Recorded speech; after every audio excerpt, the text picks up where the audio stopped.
Hello coders, welcome to DevByteSchool Day 7 session of Mastering in Angular. In this session, we are going to study what are the modules and why do we use them. If you are new to our channel, I will highly suggest you to subscribe to our channel. Click on the bell icon so that whenever we are uploading new video, you will get the notification for that. We have also created DevByteSchool Telegram group. QR code is visible on the screen. Link is also provided into the description. Join that group. We are going to share all the resources, interview tips and tricks, and all our new video updates over there. So without wasting any time, let's get started. Whenever we are creating the new project, app module is the default module. And whenever you try to create new component, by default, it is going to be declared inside the app module.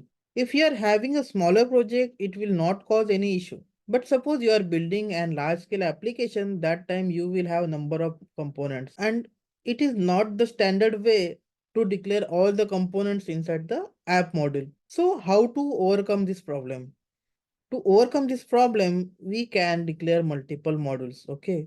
For example, login, register, forget password.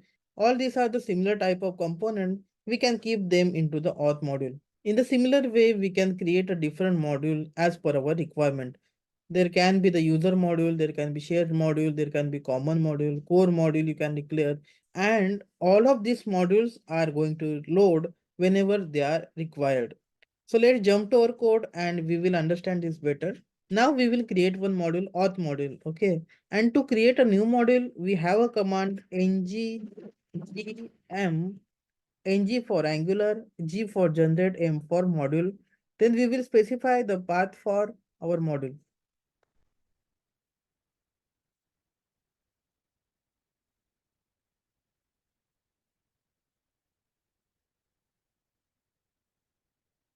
Okay. The auth folder is created and inside the auth folder, we can see auth module.ts is generated. Auth module is the exported class here and we can see at the rate ng module decorator is there.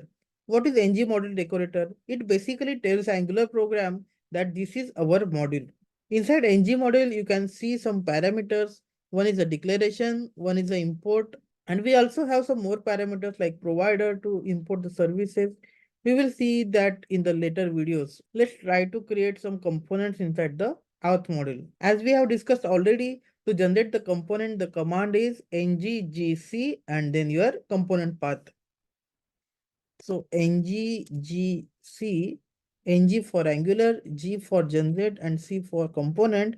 Then we are going to specify the path for login component. Okay. As you can see inside the auth folder, login component is created.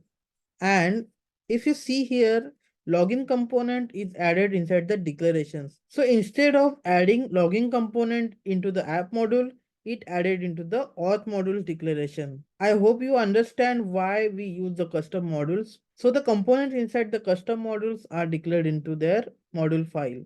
Now similarly, we will create one more component for register.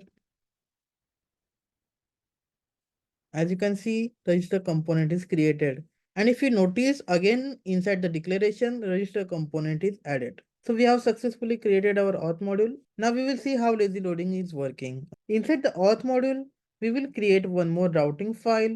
Inside the routing file, we need to specify the child path and then component name. This way lazy loading is working.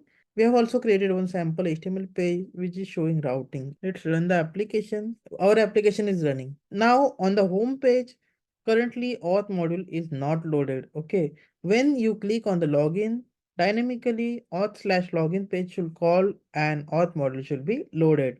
Let's see what happens. See, auth/login page is called and login works. This means our auth module is lazily loaded. Okay. So lazy loading is nothing but loading the module when they are required. Since we are using Angular 17 standalone component are totally module independent. We are not required to use modules in our blogging application, but it is very important topic as an interview point of view. So you must study it. Yeah, that's it for today's video. If you like our video, please share with your friends and colleagues. If you are new to our channel, I will highly suggest you to subscribe to our channel. Click on the bell icon so that whenever we are uploading new video, you will get the notification for that. Also join our Telegram group. We will meet in the next video. Till then, happy coding.